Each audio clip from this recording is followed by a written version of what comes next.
if I may, I'm going to read some parts of the book and share some of these things with you. You do need to concentrate a little bit because readings tend to be a bit tricky and I'm muffling my words. But the first scene I want to read for you is a scene between Anil, the main protagonist of the novel, and his mother. The words that I use for mother and father in the book are Amma and Aja, which are in Malayalam mother and father. But also, for people coming from different backgrounds and languages, these are universal words. If you don't know what Amma is, you know what Mama is. So most intelligent readers can guess. They also have names in the book, in different parts of the book, but that's what I call them most of the time. So here goes, the first passage. Anil remembers watching her paint. Amma would always sit for a long time, brush in hand, staring at the canvas, past the canvas. There was something at the end of the world tugging her towards it, an invisible rope pulling her in towards infinity.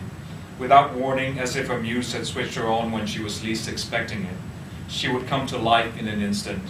The muscles in her arm would tense up, and the brush would touch the canvas in slow, measured movements. She couldn't paint in any other way. No wild gestures, no quick strokes. Every action was painfully deliberate. She would work steadily for hours on end, building the painting as if she were rolling a boulder uphill, fighting against its weight, struggling against gravity. It never came easily for her. Perhaps it was a matter of talent or something in her nature that wouldn't allow her the spontaneity he longed to see in her work. At the end of the session, she would calmly put the brush away and look around the room.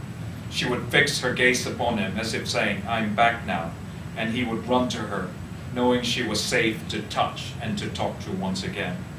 The shed remained unchanged but for some more paint on a canvas. What was the meaning of this? What was the use of hours of work if nothing changed and no one saw the fruit of her labor? Anil could not understand all that dedication day after day, all that seriousness, all that weight. Maybe that is why when she died, he abandoned everything he had learned from her, years of practice and discussion for cartoons. They seemed lighter, more capricious and free from his spell. She would have hated him if she had known. This is a passage, this is a part of the book that talks about his mother's love for painting and art that then appears throughout the book as one of the themes, his relationship with art. Here's another scene that's perhaps a little gory, but for most people who have read the book, they tell me it is one of the more touching scenes in the book. So I read it. It's an extended session, so patience. Here it talks about his mother dying, mother being cremated. They arrive at the cremation ground. It is nothing more than an acre of land surrounded by a 6-foot-high wooden fence. There are pits the size of human bodies dug out of the thick layer of sand laid along the perimeter. They remind Anil of barbecue pits along the beach. The caretaker leads them along the path to where Amma lies in a coffin. Along the way, he sees the dying embers of a fire. Who was cremated yesterday, tomorrow, or day after tomorrow? Someone else will walk down this path and ask the same question. The coffin lies open on a funeral pyre, resting on neatly stacked logs of wood. Kindling and small pieces of charcoal are stuffed between the logs to help the fire take. There is a strong smell of kerosene splashed on the wooden coffin. He doesn't know what is expected of him. Nothing has been explained or laid out. They are moving and acting according to the priest's instructions. The prayers start again. As soon as they end, the priest leads him by the arm to the pyre. He is given rose water to sprinkle on her face and body and is asked to repeat a few mantras. Out of nowhere, the caretaker appears with a burning torch in his hand. He passes the torch to Anil, who now realizes what he has to do. His body goes weak and he struggles to hold on to the torch. The priest holds on to him tightly and says, "You must be strong. This is your duty as the eldest son, the only son." He is surprised by how strong the small priest's grip is. The man does not come up to his shoulders, yet he is able to hold him and keep him from falling. Once he has steadied Anil, the priest pushes him forward. Anil closes his eyes and says, "Get up and run, Amma. Don't make me do this." He counts to 10 and opens his eyes, but she is still there.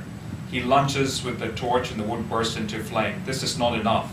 He wants to walk away, throw cold water on his face and head, and try to erase this brutal ritual before it sets deep in his mind. But he's led round the pyre to set it light in another 5 points. Finally, the priest says to him, "We can go now. You have done your duty." So I'm going to skip ahead in the same passage towards the end of the passage, where it's a reflection of his time in the city when thinking back on this ritual that he had to perform. Later, when he is in the city, he will buy a picture book on anatomy and study all 206 bones in the human body. He learns that babies have more bones, 270 soft ones, and some fuse before the age of 25.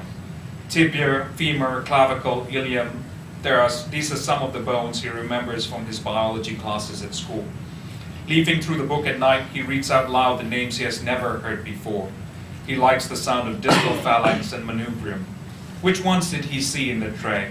Most probably parts of the larger, stronger bones which were not completely burned to ashes in a fire that lasted the better part of the day. The tibia connects to the patella, which connects to the femur, which connects to the ilium, which connects to the vertebrae, which connect to the skull. I know there are doctors in the audience who are going to tell me that this is wrong, but it's my novel. This way he travels up and down the skeleton his, all the skeletons that have ever existed of people dead and alive. He touches the flowers, ashes, and bones lightly during the prayers as if caressing her body for the last time. No one forbids him from doing so, and he doesn't care if he's doing something wrong. The contents of the tray are poured into a large urn after the prayers, and they travel with it to the mouth of the river. There is a narrow strip of artificial beach where he can perform the final rites. It is a perfect day. The sun warms his body, and the coconut trees sway in the sea breeze. In the distance, he can see the outline of the island Pulau Besar, which sits on the horizon in the Straits of Malacca. He steps into the water with the urn on his head. He walks with careful steps until the water is chest high. Then he drops to his knees and tips the urn forward. Underwater, he sees the flowers and ashes float to the surface and the bones sink to the bottom of the riverbed. He remains in this position until he's sure that he has emptied the urn. He has stayed under for more than a minute, and he quickly gets to his feet, breaking the surface, gasping for air. The urn is still in his hand. He throws it as hard as he can away from him, but the tide is coming in, and the urn slowly drifts back towards him. He turns and runs back to the shore. The undertow will drag the bones to deeper water. The ashes will float away to the straits and perhaps journey to the seas and ocean, but the urn does not want to leave. So yeah, that's a long extended passage that required some form of concentration to follow along. But that again was a passage and a part of the book that comes from 2 central chapters that I must say, as I was writing, hardly changed. When Tara saw the manuscript, that were the 2 strongest chapters I think I had that required not too much editing along the way.